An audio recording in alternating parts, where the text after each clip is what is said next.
is, I even have it here, I want to make sure I had it right with the proper sign. No, I don't have one here. The momentum 4 vector, what's the momentum 4 vector? Come on, somebody has to know. Isn't it just mass times the velocity 4 vector? Gamma CT. P.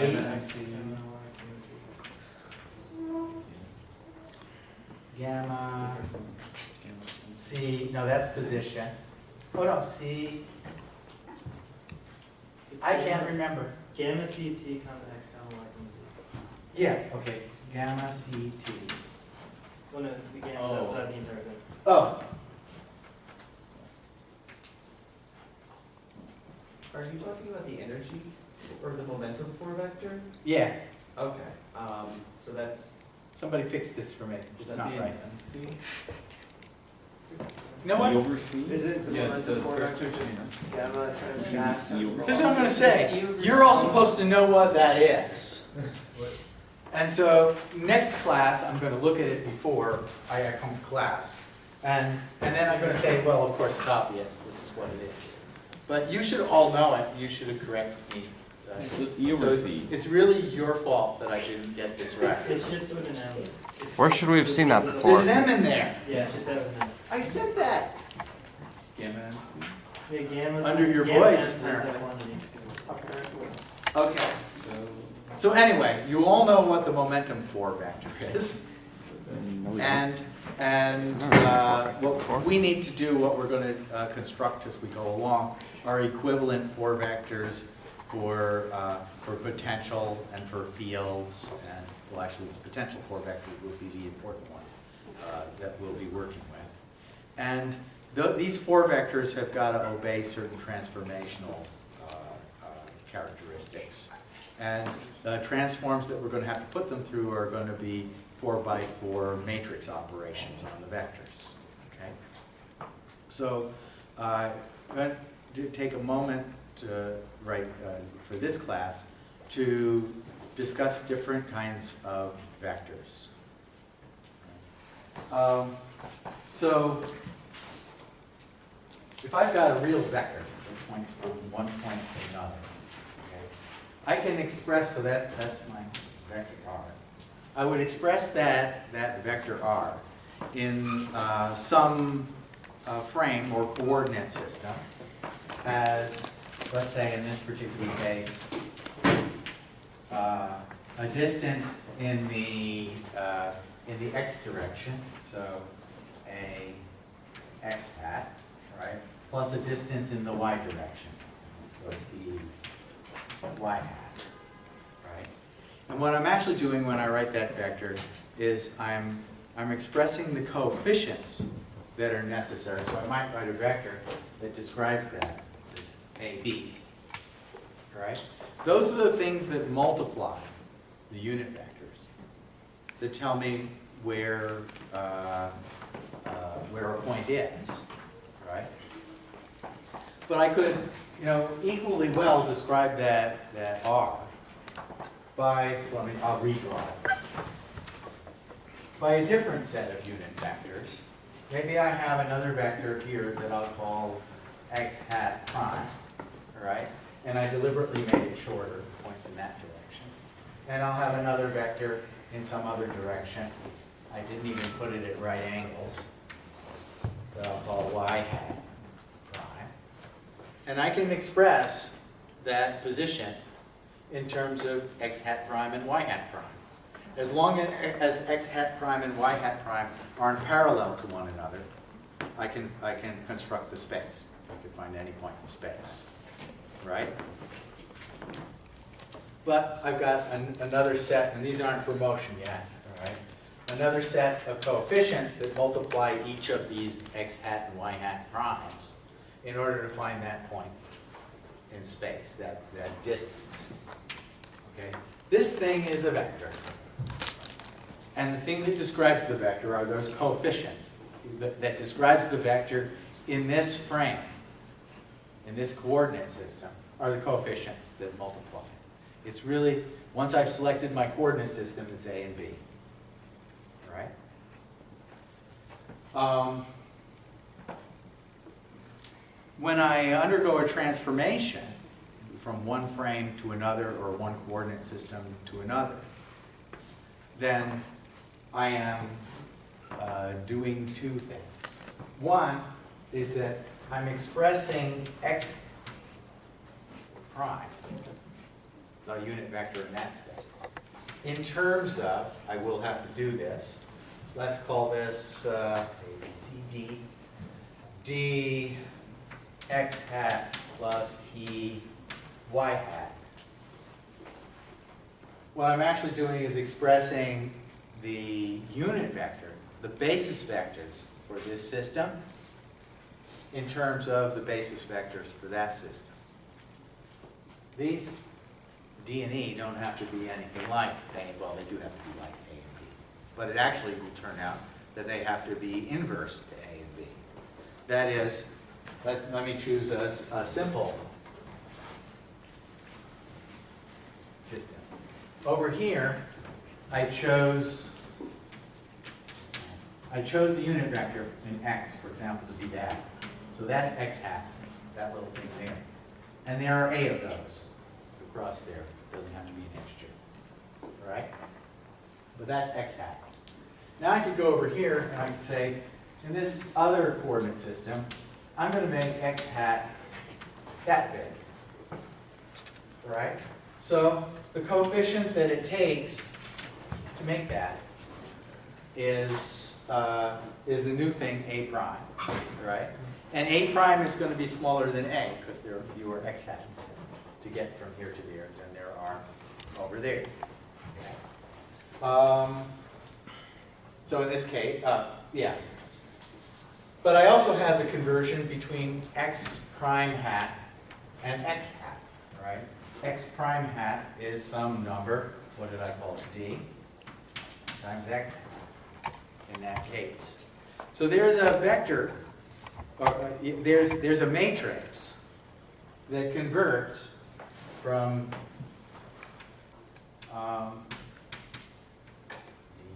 D, Y hat, from X hat, Y hat coordinate system to X hat prime, Y hat prime coordinate system, which looks like this. I'm not sure I'm going to get this right, but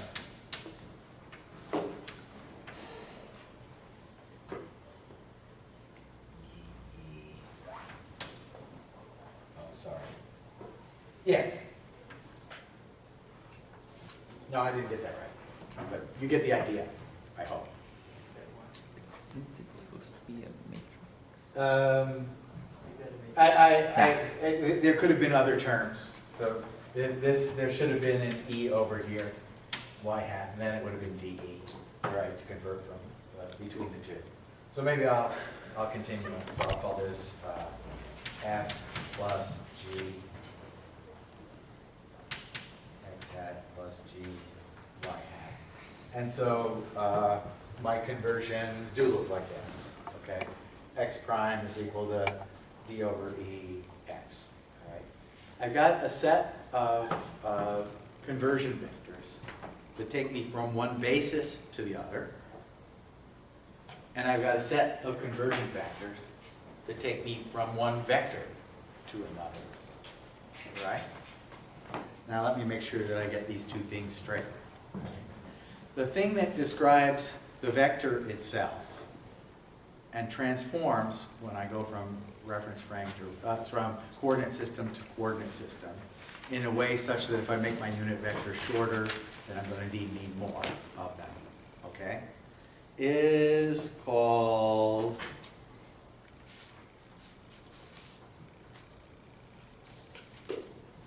let me just say there are two names, and I'm just trying to remember which one is which. Somebody can correct me. There are covariant vectors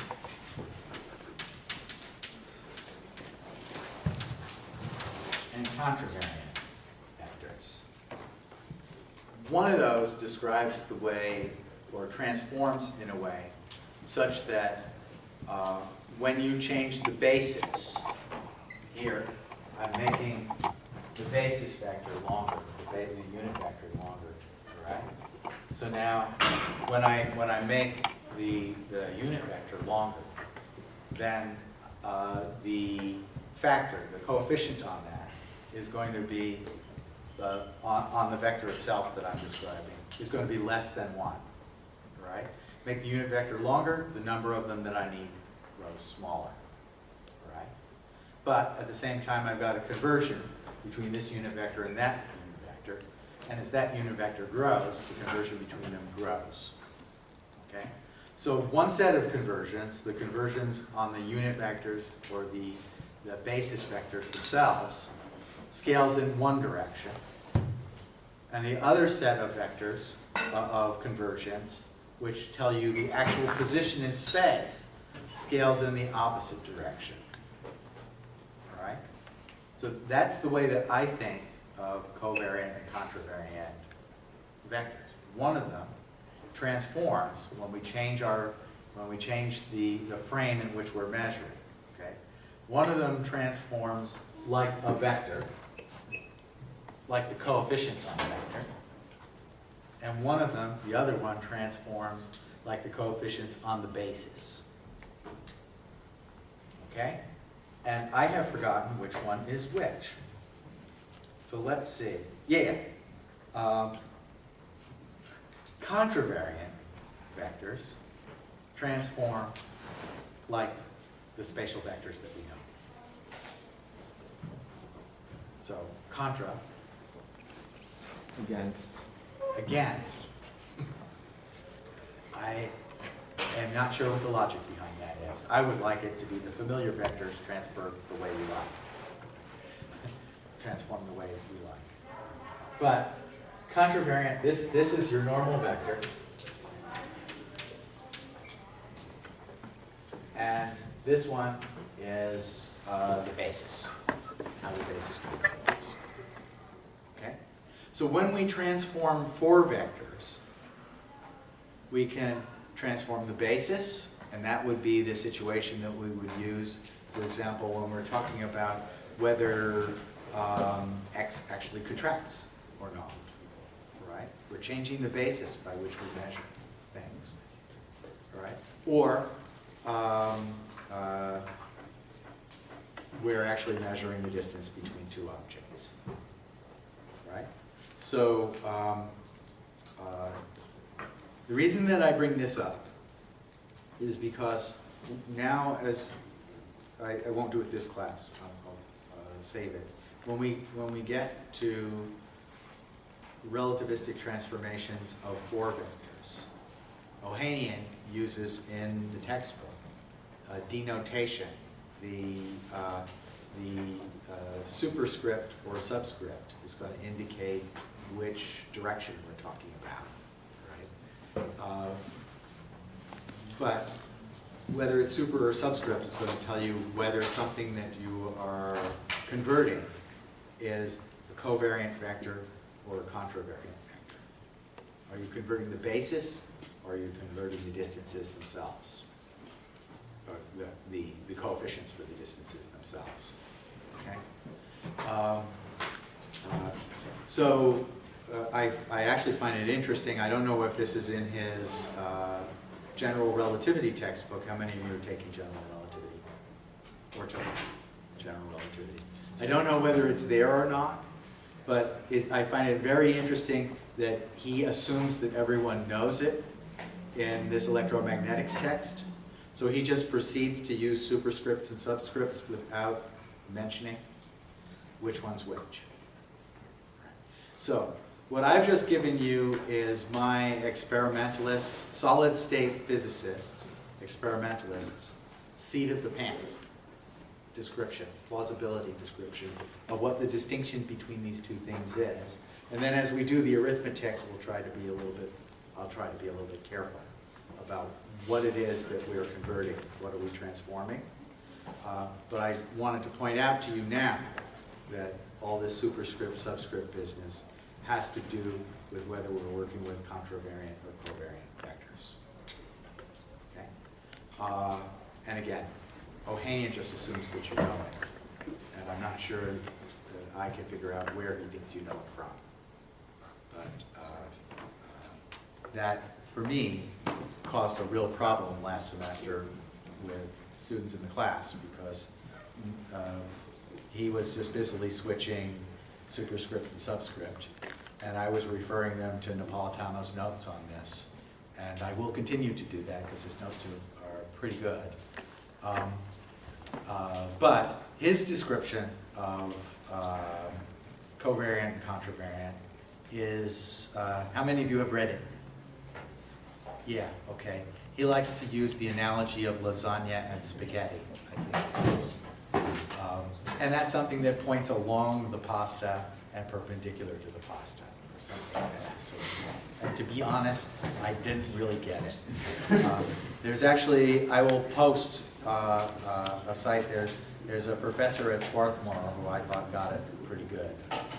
But I think for practical purposes, what I've just said about just the distinction between the basis, how do you transform the basis, and how do you transform the actual vector itself, right? That pretty muchly, how do you transform the coefficients for the vector itself based upon the basis that you've chosen? That pretty muchly sums it up. I don't know if that's clear or not.